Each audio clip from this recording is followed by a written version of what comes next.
rồi mà giờ đi con một xí nữa cho cái gì nữa hay là nhó thì tôi một nghỉ mát thì nó sẽ lô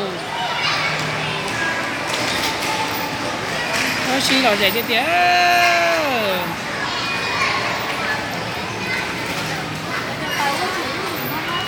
nhìn bé một từ họ tuấn đấy để đấy la thì á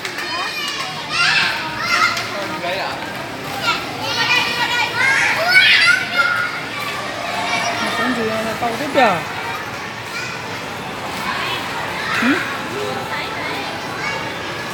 có thẻ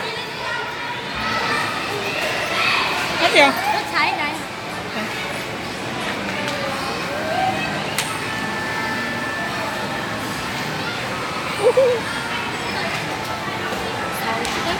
sao nữa à nhưng mà bé mua thừa cho nên bé không trên này cầu thang vào cuộc sống à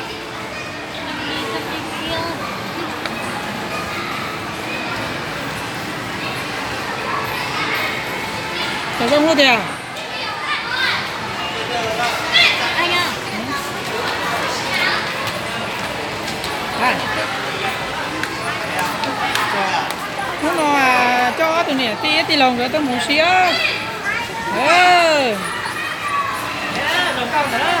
mẹ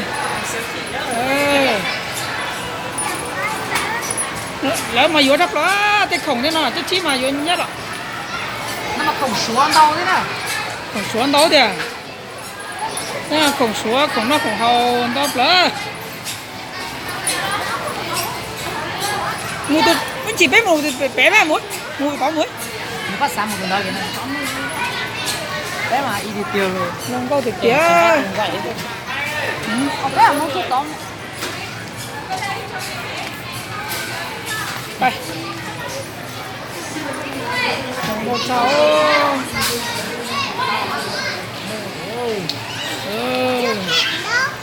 không chấp lỡ không phải con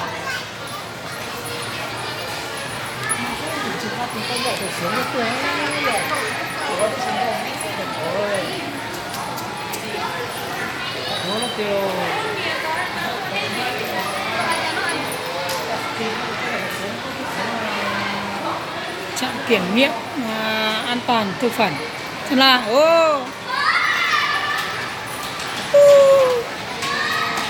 cái khổng nó khổng hầu nó mà nhét nó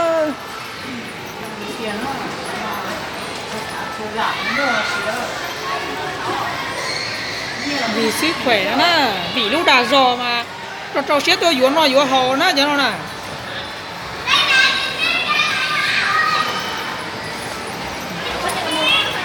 có chuyện này một kẻ da thứ bé có chuyện này một sáu nét một phải cho tôi chuyện này một đó một sáu đó một tiết lô dù tầm một tiết lô kia đó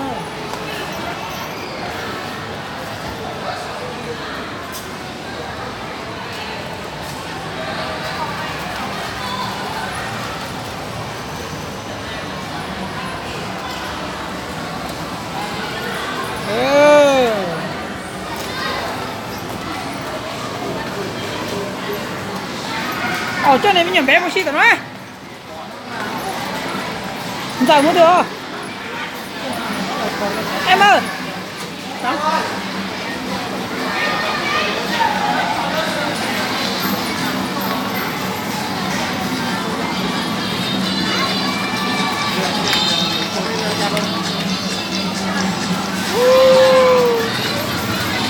cho em bé chứ còn mình coi thì tà ra là tôi trẻ rồi á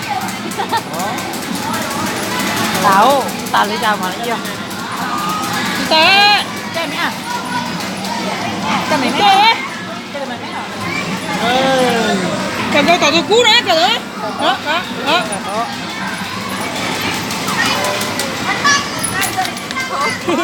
cửa có như lấy tụi tí lò về lấy có lấy anh ca lấy đó á mẹ ăn cho tôi lấy à thành nó cửa có để tí qua tuổi nữa đuổi thành nó đó lấy nó lấy à tí đó lấy à đây là nó là tao tiền nó là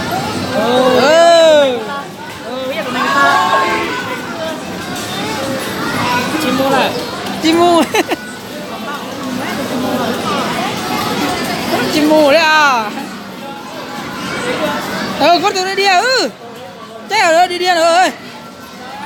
Chết.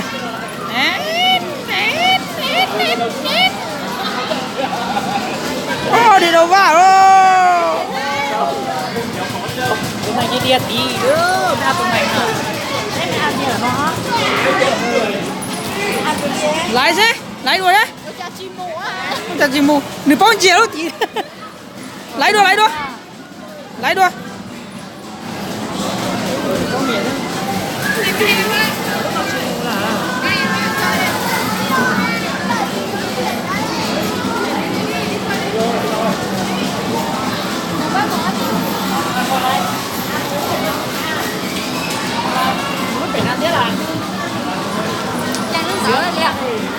Chơi rồi à?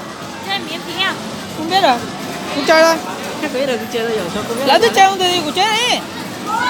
Cái gì là tôi nhớ từ đây mà số lắm à. Nhưng bé mé này chị tao cho nè.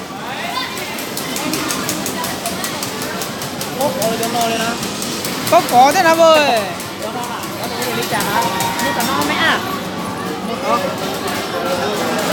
Lúc nào hề chào qua thế này. Chơi chào qua tôi mù thế này.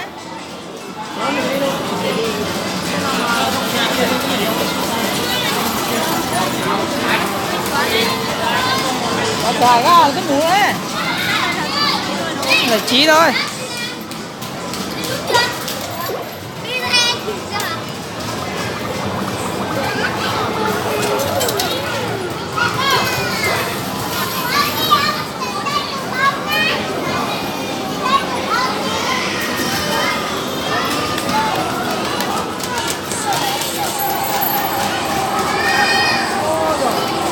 Đẹp lắm đó. Tức còn nét có một chế nè. Dòm bé dò. Lấy cho lo.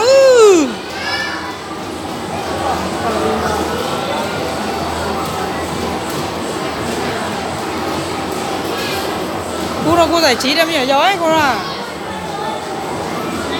Hả?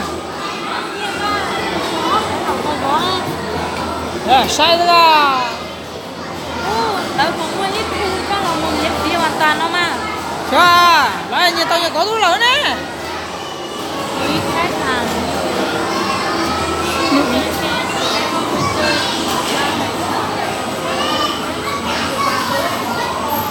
Nó mời hình thức nè. Nó là chơi lúc nữa nè. Chơi lúc nữa. Chơi đấy. Chờ là chơi cho bà chứ. Chính xác tao thì nó là chơi em biết một ra. Miễn phí ra. Cô giải trí cho nhỏ giàu rất là mà. Nhờ, ngoan nhờ.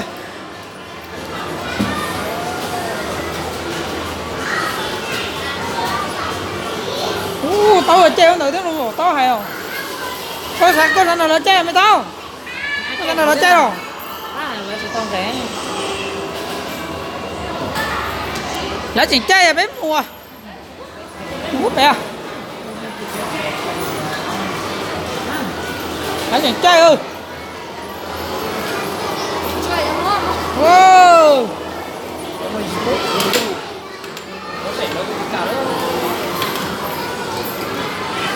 Đây, khu giải trí em nhỉ, giàu cho chơi tay đua rồi. Ui dồi.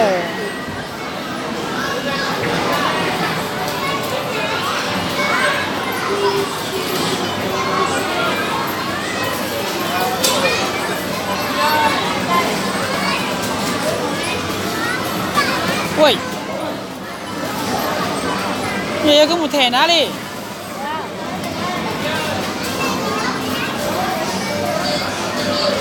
Sampai jual je lah.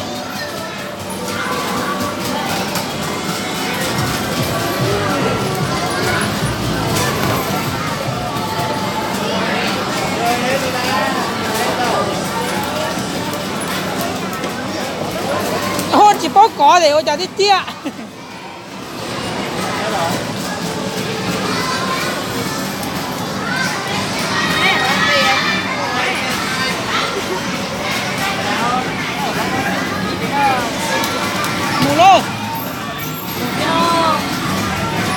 tàu đi về mua.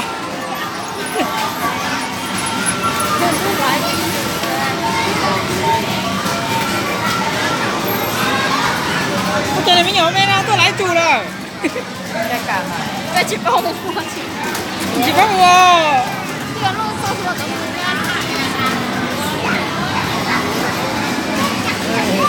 Tay tao lô. Tay tao lô. Tay xì lô.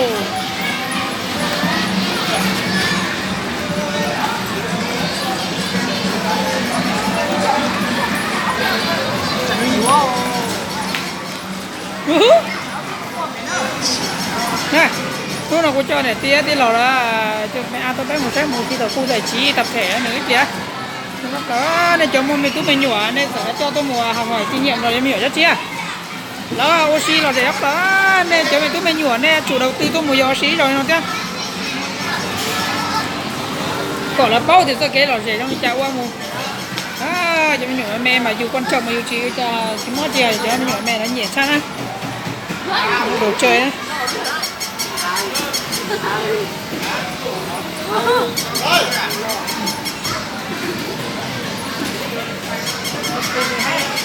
Nè, thằng nhỏ mẹ có quần này nhẹ sang.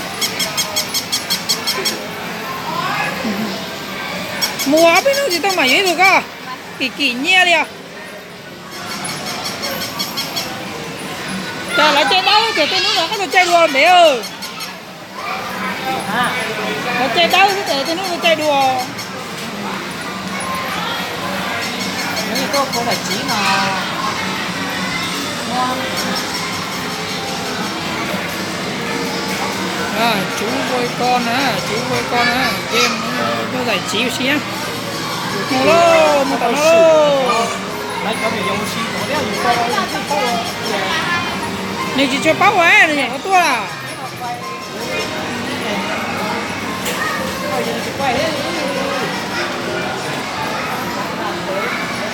Này là quay như thế mẹ. Chọi như thế không của chọi. Chọi.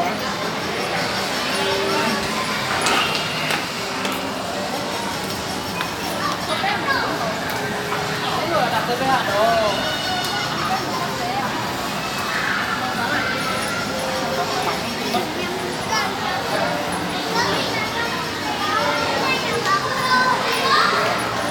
Tôi biết là thuốc rồi.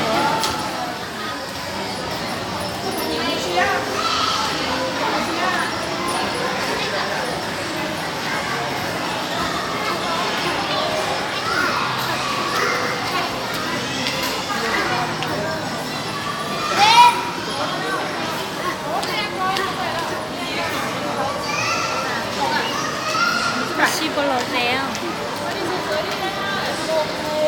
Rồi về kìa. Rồi về sắp lớn rồi tôi mua xì này.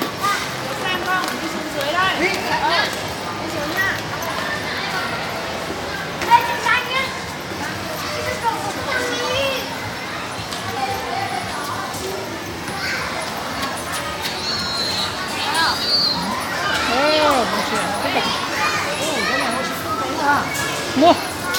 Mua xì phải đeo nhá. Mua. Tôi đang gặt một quả chua đâu. Em ơi. Phải tưởng không?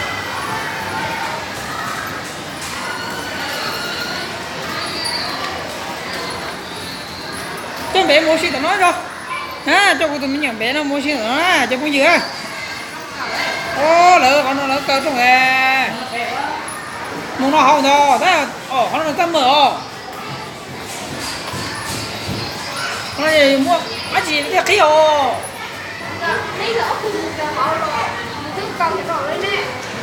Nó có thẻ à?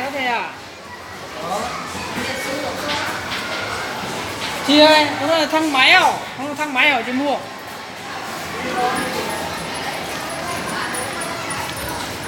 Nó là thang máy à? Em mua từ bé. Ở cửa vào tao có đi. Tao có mua. Nó mua. Tao mình có lâu dữ nhiều. Chỉ là có rõ em mua tao có mua. Nó rõ có trông ấy. cho mình nhổn mình mua hấu chứ mất đầu chỉ thấy mù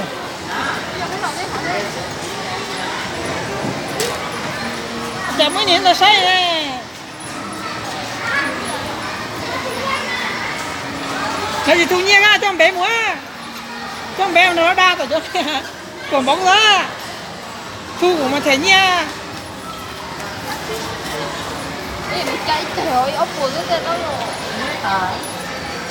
tao ảnh đô đúng rồi.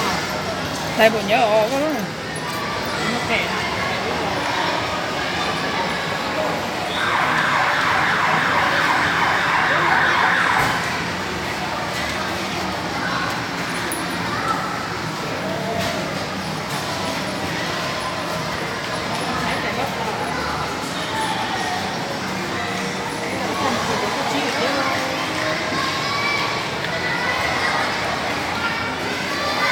tao đấy rồi. cho nên là tụi nó sẽ cũng mua lượng gì đó cho bây giờ nó xin chỉ đồ này là nu đó đi xem nó